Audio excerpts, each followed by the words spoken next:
Cristobal's smart enough to know that just because he's loading up now, that doesn't mean that the party's over, man. Right. There's next season, the season after that. I mean, and think about it. If things go good, and we want them to go good, and they go as good as we hope they will, that puts more attraction on the other coaches to get bigger and better deals elsewhere. So it's just part of the game. But so far, I got to say that I like how Cristobal has stacked some of this talent behind some of the bigger names. We've actually got some guys like behind the scenes and analysts and stuff that are playing some major roles for us.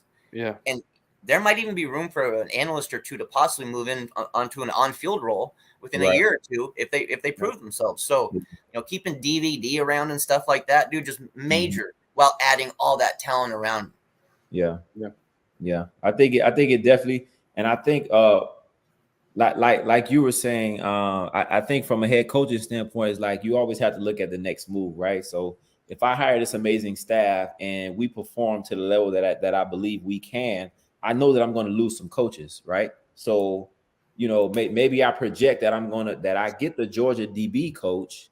We do so well in a year or two, he's going to be a D coordinator somewhere. But now someone like DVD has learned under him. And so now I can plug DVD in. You know what I mean? So I think that they're always, I think great coaches are always looking at things like that and trying to figure out the next plan or, who they can bring in next or who they can groom for their staff. I want to talk about this comment that I saw here because it's something we definitely don't want to pass over on. We're bringing in local high school guys that got swag, guys who got pull.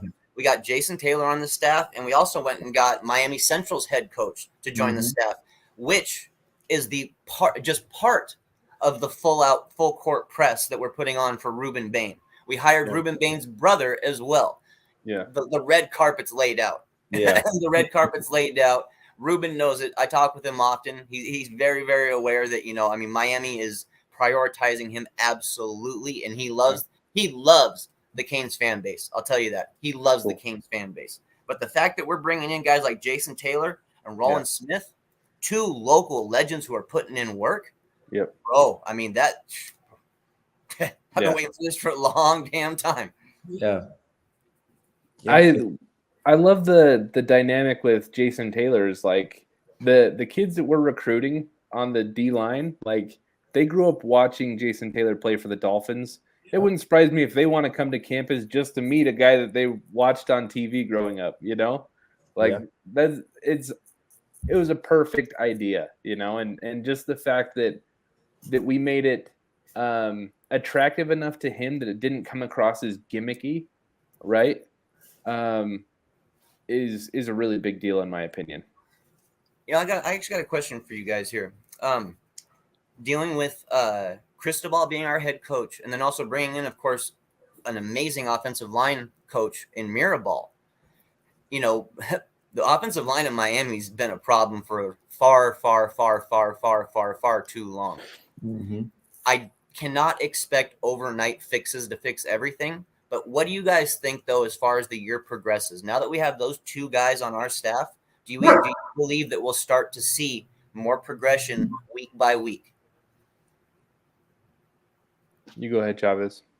Yeah, I definitely think so, man. But I mean, like we've been talking about, when you talk about bringing in the staff that you're bringing in, when you talk about hiring a great D-line coach or a great linebacker coach, like all of these things, they start to trickle over onto, the guys that they're competing with, right? So if I develop my defensive line, then my offensive line has kind of no choice but to get better because they're practicing against some of the best guys every day, right? And so, when you talk to some of the guys who played at UM, like back in the day in 2000, 2001, when they were, killing championships, they knew that in practice, I'm going against the best guy in the nation.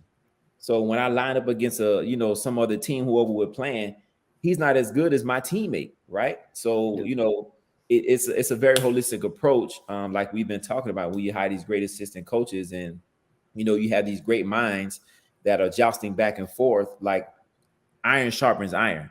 So, I think it's a great thing when, like I said, you have these great coaches who are, competing against other coaches and developing players on both sides of the ball, you know, it does nothing but helps to that progression. Mhm.